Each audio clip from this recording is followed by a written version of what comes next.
بسم اللہ الرحمن الرحیم۔ صراط، جہنم کا پل، یعنی پل صراط کا جو صحیح بخاری میں جو ذکر کیا گیا ہے اس کی ڈیٹیل 6573 نمبر حدیث میں آتی ہے۔ حضرت ابو ہریرہ رضی اللہ تعالی عنہ سے روایت ہے، انہوں نے کہا کچھ لوگوں نے نبی صلی اللہ علیہ وسلم سے پوچھا، اللہ کے رسول، ہم قیامت کے دن اپنے رب کو دیکھ سکیں گے؟ آپ نے فرمایا، کیا سورج کو دیکھنے میں تمہیں کوئی دشواری ہوتی ہے جبکہ اس پر کوئی بادل وغیرہ نہ ہو؟ لوگوں نے کہا نہیں اللہ کے رسول۔ آپ علیہ الصلوۃ والسلام نے فرمایا، جب کوئی بادل نہ ہو تو تمہیں 14ویں رات کا چاند دیکھنے میں کوئی دقت ہوتی ہے؟ لوگوں نے کہا نہیں اللہ کے رسول۔ آپ علیہ الصلوۃ والسلام نے فرمایا، یقیناً تم قیامت کے دن اسی طرح اللہ تعالیٰ کو دیکھو گے۔ اللہ تعالیٰ لوگوں کو جمع کرے گا اور ان سے کہے گا، جو کوئی کسی کی پوجا کرتا تھا وہ اسی کے پیچھے لگ جائے۔ چنانچہ جو لوگ سورج کی عبادت کرتے تھے وہ اس کے پیچھے لگ جائیں گے، جو لوگ چاند کی پرستش کرتے تھے وہ اس کے پیچھے ہو لیں گے، جو لوگ بتوں کی پرستش کرتے تھے وہ ان کے پیچھے لگ جائیں گے، اور آخر میں یہ امت باقی رہ جائے گی، اس میں منافقین کی جماعت بھی ہوگی۔ اس وقت اللہ تعالیٰ ان کے سامنے اس صورت میں آئے گا کہ جس کو وہ پہچانتے نہ ہوں گے، اور ان سے کہے گا، میں تمہارا رب ہوں۔ لوگ کہیں گے، تجھ سے اللہ کی پناہ، ہم اپنی جگہ پر اس وقت تک رہیں گے جب تک ہمارا رب ہمارے سامنے نہ آ جائے۔ جب ہمارا رب ہمارے سامنے آئے گا تو ہم اسے پہچان لیں گے۔ پھر حق تعالیٰ اس صورت میں آئے گا جس کو وہ پہچانتے ہوں گے، اور ان سے کہے گا، میں تمہارا رب ہوں۔ لوگ کہیں گے، واقعی تو ہمارا رب ہے۔ پھر اسی کے پیچھے ہو لیں گے اور جہنم پر پل صراط رکھا جائے گا۔ رسول اللہ صلی اللہ علیہ وسلم نے فرمایا، میں سب سے پہلا شخص ہوں گا جو اس پل صراط کو عبور کروں گا۔ اس دن رسولوں کی دعا یہ ہوگی، اے اللہ سلامتی سے گزار دے، اے اللہ سلامتی سے گزار دے۔ پل صراط کے ساتھ سعدان کے کانٹوں کی طرح کانٹے ہوں گے۔ کیا تم نے سعدان کے کانٹے دیکھے ہیں؟ لوگوں نے کہا، اللہ کے رسول، ہاں دیکھے ہیں۔ آپ نے فرمایا، وہ آنکڑے سعدان کے کانٹوں کی طرح ہوں گے، البتہ ان کی لمبائی چوڑائی اللہ کے سوا کوئی نہیں جانتا۔ وہ لوگ ان کے پاس اعمال کے مطابق پکڑ لیں گے، ان میں سے کچھ تو اپنے اعمال کی پاداش میں ہلاک ہو جائیں گے، کچھ زخمی ہو کر نجات پائیں گے، یہاں تک کہ جب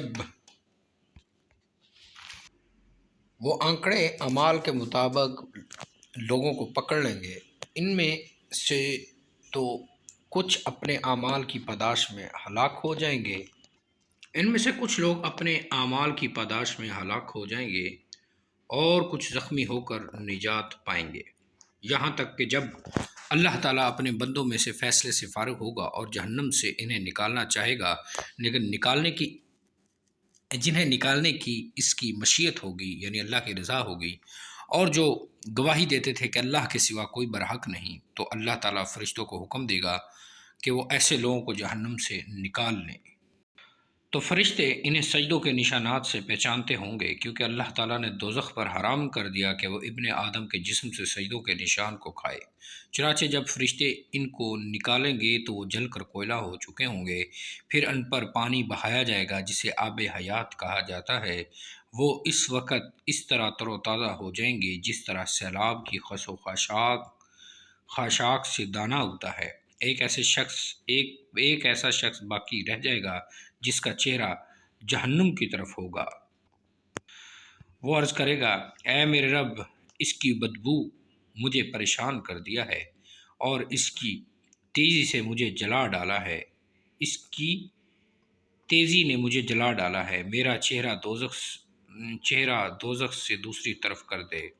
وہ مسلسل اسی طرح اللہ سے دعا کرتا رہے گا۔ آخر کار اللہ تعالیٰ فرمائے گا، اگر میں تیرا مطالبہ پورا کر دوں تو اس کے سوا تو اور کوئی سوال نہیں کرے گا۔ وہ عرض کرے گا، اے میرے رب، مجھے تیری عزت کی قسم، اس کے سوا تجھ سے کوئی مطالبہ نہیں کروں گا۔ چنانچہ اس کا چہرہ جہنم کے علاوہ دوسری طرف پھیر دیا جائے گا۔ اب اس کے بعد وہ عرض کرے گا، اے میرے رب، مجھے جنت کے دروازے کے قریب کر دے۔ اللہ تعالیٰ فرمائے گا کیا تو نے یقین نہیں دلایا تھا کہ میں اس کے سوا کوئی مطالبہ نہیں کروں گا؟ افسوس اے ابن آدم، تو کس قدر عہد و شکن اور وعدہ فرموش ہے۔ پھر وہ مسلسل دعائیں کرتا رہے گا۔ اللہ تعالیٰ فرمائے گا اگر میں تیری یہ دعا قبول کر لوں تو پھر اس کے علاوہ کوئی چیز تو نہیں مانگے گا؟ وہ عرض کرے گا نہیں، تیری عزت کی قسم، میں اس کے علاوہ کوئی اور چیز نہیں مانگوں گا۔ مجھے ہنسی اس لیے آ رہی ہے کہ انسان جو ہے اللہ تعالیٰ سے وعدے کر کے پھر مکر جاتا ہے۔ وہ اللہ تعالیٰ کو مضبوط عہد و پیمان دے گا کہ وہ اس کے علاوہ کسی چیز کا مطالبہ نہیں کرے گا، حالانکہ اللہ کو تو پتہ ہے کہ یہ انسان کی فطرت ہے، یہ پھر کرے گا۔ وہ اللہ تعالیٰ کے مضبوط عہد و پیمان دے گا کہ وہ اس کے علاوہ کسی چیز کا مطالبہ نہیں کرے گا۔ اللہ تعالیٰ اس کو جنت کے دروازے کے قریب کر دے گا۔ پھر جب وہ جنت کی اشیاء دیکھے گا تو جتنی دیر تک اللہ چاہے گا وہ خاموش رہے گا۔ پھر عرض کرے گا اے اللہ میرے رب، مجھے جنت میں داخل کر دے۔ اللہ تعالیٰ فرمائے گا تو کیا تو نے یہ یقین نہیں دلایا تھا کہ اب تو اس کے علاوہ کوئی اور چیز نہیں مانگے گا؟ اے ابن آدم، تو کس قدر وعدہ خلاف ہے۔ وہ عرض کرے گا اے میرے رب، مجھے اپنی مخلوق میں سب سے بڑا بدبخت نہ کر۔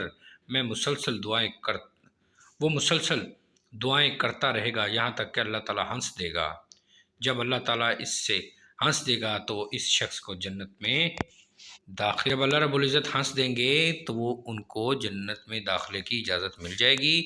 جب وہ اندر چلا جائے گا تو اس سے کہا جائے گا تو ایسی ایسی چیز کی خواہش کر، وہ خواہش کرے گا۔ پھر اس سے کہا جائے گا تو فلاں فلاں چیز کی تمنا کر، چنانچہ پھر وہ خواہش کرے گا یہاں تک کہ اس کی تمام خواہشات ختم ہو جائیں گی۔ اس کے بعد اللہ تعالیٰ سے فرمائے گا تیری یہ تمام خواہشات پوری کی جاتی ہیں اور اتنی ہی زیادہ نعمتیں مزید دی جاتی ہیں۔ صحیح بخاری حدیث نمبر 6573۔ حضرت ابو ہریرہ رضی اللہ تعالیٰ نے کہا یہ شخص سب سے آخر میں جنت میں داخل ہوگا۔